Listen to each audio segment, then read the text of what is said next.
ఆగండి. నేను ఈ రీల్ ఇన్స్టాలో చూశాను. తలుపు వెనకాల అమ్మాయి ఉంది కదా. అమ్మాయి లేదు ఏం లేదు.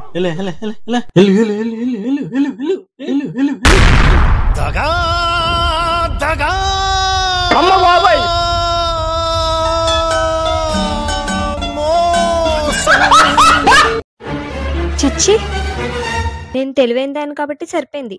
అది ఇంకెవరన్నా అయితే వాళ్ళ చేతిలో మోసపోయి ఉండేవారు కదా. ఏమైంది? హాస్పిటల్కి వెళ్తానన్నావు కదా. కడుపు నొప్పి వస్తుందని హాస్పిటల్కి వెళ్ళాను కదా.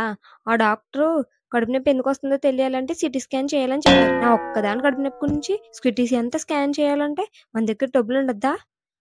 అందుకే 4 తిట్లు తిట్టి వచ్చేసాను.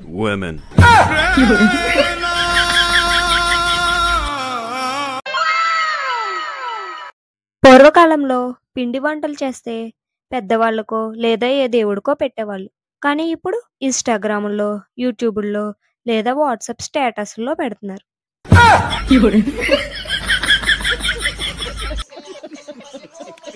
అమ్మా, దానికి ఒంట్లో బాగాలేదంట కదా. ఈ రోజుకి నువ్వు వంట చేయొచ్చు కదా.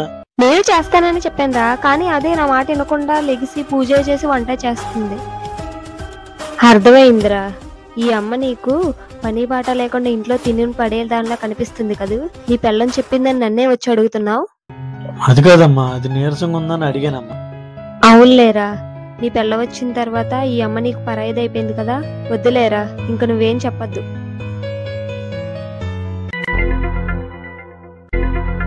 ఏం చేస్తున్నారు? నేను రీల్స్ చూస్తున్నానే. ఇంతలా రెడీ అయ్యేవేంటి నువ్వు? ఏం లేదు, మా అమ్మల ఇంటికి వెళ్దామని రెడీ అయ్యాను అంతే. జాగ్రత్తగా వెళ్ళు. ఎన్ని రోజులు కాదు అన్ని రోజులు ఉంటా. నెట్వర్క్స్ కన్నాను. నిజంగానే బస్ స్టాండ్ తీసుకొచ్చేసాడండి. అమ్మా, ఈ టీ కప్లు ఎక్కడ తీసుకున్నావు? చాలా బాగున్నాయి. మా ఇంట్లో టీ కప్లు ఎక్కడి నుంచి కొన్నామన్నా సరే మోడల్ దొరకట్లేదు. ఈ మోడల్ నాకు నచ్చితే నేను తీసుకుంటానే. Hot box. అమ్మా, ఈ హాట్ బాక్స్ నేను పట్టుకెళ్తానమ్మా. మా ఇంట్లో హాట్ బాక్స్ లేదు. అమ్మ, ఈ చీర చాలా బాగుంది. ఎప్పుడు కొన్నావు? నాకు ఎల్లో కలర్ లేదని నీకు తెలుసు కదా. ఇది నేను పట్టుకెళ్తానే, నువ్వు ఇంకోటి కొనుక్కో.